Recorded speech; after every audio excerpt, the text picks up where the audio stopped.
അസ്സലാമു അലൈക്കും. ഇന്ന് നമുക്ക് നമ്മുടെ നാടൻ പലഹാരമായ പൊരിയപ്പത്തിൻ്റെ റെസിപ്പി ആയാലോ.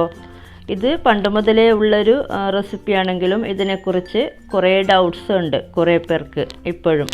അപ്പോൾ നമുക്കിതെങ്ങനെ പെർഫെക്റ്റ് ആയിട്ട് ചെയ്യാമെന്ന് നോക്കാം. ഞാനിവിടെ 1/2 കിലോ വെല്ലമാണ് എടുത്തിരിക്കുന്നത്. ഇതിലേക്ക് 1 കപ്പ് വെള്ളം ചേർത്ത് ഒന്ന് മെൽട്ടാക്കി എടുക്കണം. ഇതിപ്പോൾ നന്നായി മെൽട്ടായിട്ടുണ്ട്. ഇത് നമുക്ക് വലിയൊരു പാത്രത്തിലേക്ക് ഒന്ന് അരിച്ചെടുക്കാം. എന്നിട്ടിത് വീണ്ടും ഒന്ന് തിളപ്പിക്കണം. ഒരു 10-15 മിനിറ്റ് തിളപ്പിച്ച് വറ്റിച്ചെടുക്കണം. കയ്യിലൊരു ഒട്ടുന്നൊരു പരുവമാകുന്നത് വരെ ഒന്ന് വറ്റിച്ചെടുത്താൽ മതി. ഇനി ഇതിലേക്ക് 3 മീഡിയം തേങ്ങ ചേർത്ത് ഒന്ന് വേവിച്ചെടുക്കണം.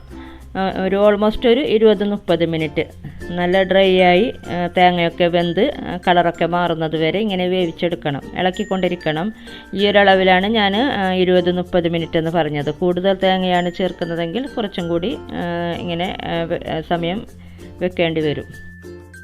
ഇതിപ്പോൾ കറക്റ്റ് പരുവമായിട്ടുണ്ട്. നല്ല വെന്ത് തേങ്ങയുടെയൊക്കെ കളറൊക്കെ മാറി നല്ല ഡ്രൈ ആയി വന്നിട്ടുണ്ട്. ഇനി ഇതിലേക്ക് കുറച്ച് ഏലക്കാപ്പൊടി ചേർത്ത് കൊടുക്കാം.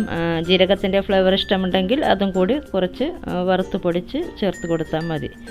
ഇനി ഇത് നല്ലോണം മിക്സാക്കി കൊടുക്കണം. ഇനി നമുക്ക് ഫ്ലെയിം ഓഫാക്കി കൊടുക്കാം.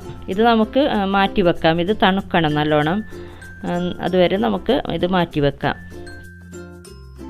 ഞാനിത് 150 ഗ്രാം ഫ്രഷ് ആയിട്ടുള്ള പൊരിയാണ് എടുത്തിരിക്കുന്നത്. ഇതൊന്ന് പൊടിച്ചെടുക്കണം. നല്ലോണം നൈസായിട്ട് പൊടിച്ചെടുക്കണ്ട, കുറച്ച് തരിതരിപ്പോടെ തന്നെ പൊടിച്ചെടുക്കാം. ഇത് നേരത്തെ മാറ്റി വെച്ച നമ്മുടെ പണ്ടത്തിലേക്ക് ചേർത്ത് കൊടുത്ത് നല്ലോണം മിക്സാക്കി കൊടുക്കാം. നല്ലോണം മിക്സ് ആയിട്ടുണ്ട്. നല്ല കറക്റ്റ് പരുവമായിട്ടുണ്ട്. ഇനി ഇത് ചെറിയൊരു ബോൾസാക്കി മാറ്റി വെക്കാം.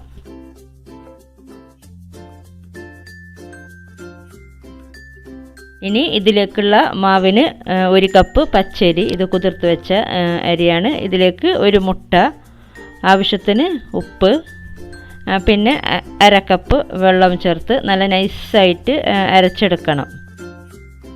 ഇനി നമ്മൾ നേരത്തെ മാറ്റി വെച്ച ബോൾസ് ഈ മാവിൽ മുക്കി ചൂടായ എണ്ണയിലോട്ടിട്ട് ഫ്രൈ ആക്കി എടുക്കാം. നല്ല ഗോൾഡൻ കളറാകുമ്പോൾ നമുക്ക് മാറ്റാം. ഇതുപോലെ ബാക്കി ബോൾസും ഇങ്ങനെ ചെയ്തെടുക്കാം.